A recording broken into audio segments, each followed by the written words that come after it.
Commercial fishing is one of Eastern Carolina's most important industries. Thanks for joining us. I'm Abby Bradshaw. Tyler Harden is on assignment. And I'm Valentina Wilson. Leaders from across the region met today to protect local fishermen. The idea came about after the latest fight against legislation to regulate shrimping along our coast.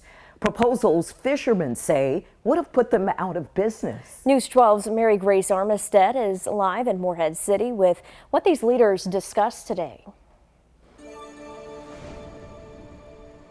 Val, Abby, I spent all afternoon in the meetings here at the Crystal Coast Civic Center right behind me in Morehead City, where local leaders met to discuss the formation of the North Carolina Coastal Counties Fishery Coalition. Now, the goal of that coalition is to create a united front for battling issues that affect the state's commercial fishing industry.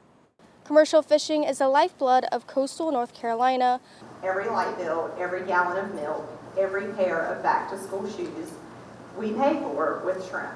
Fishing is especially susceptible to regulations that fishermen say limit their ability to make a living. Earlier this summer, hundreds of fishermen and their supporters rallied at the state capitol against legislation that would have limited where North Carolina shrimpers could operate. They won that battle by banding together. The way it was handled, the way it was brought to us was just totally underhanded.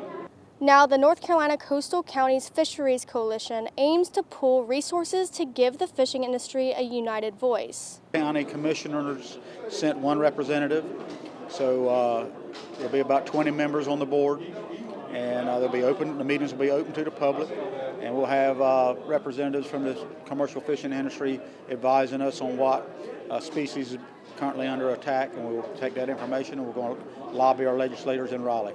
Organizers say this coalition is about preserving jobs, protecting heritage, and making sure seafood caught in North Carolina stays a viable option for consumers. Extremely important because you've got senators and representatives from these same districts that now can have a direct line of communication to the communities, to the counties, to the fishermen.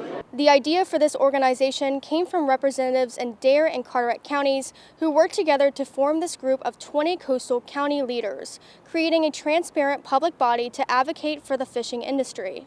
The purpose behind the coalition is when you have 20 counties, which is basically 20% of the state, coming to Raleigh and asking for something, to be heard fairly and to study the science, not abandon the science, and let's do what's right. That carries a much larger voice than just one county on their own. The coalition plans to tackle a wide range of issues, serve as a unified voice for coastal communities, and advocate to state lawmakers. They'll also work to educate the public and ensure that fisheries policies are shaped with input from those directly impacted. We have to have a strong voice because of all the opposition that we hear in Raleigh. So the more voices that unite them together, the louder voice we have, the more of a difference we can make. And we can keep bad stuff from happening to us. It's still very early in the formation, but the coalition is planning to meet quarterly, with meetings scheduled to actually take place in September in Carteret County. But reporting live, I'm Mary Grace Armistead, News 12.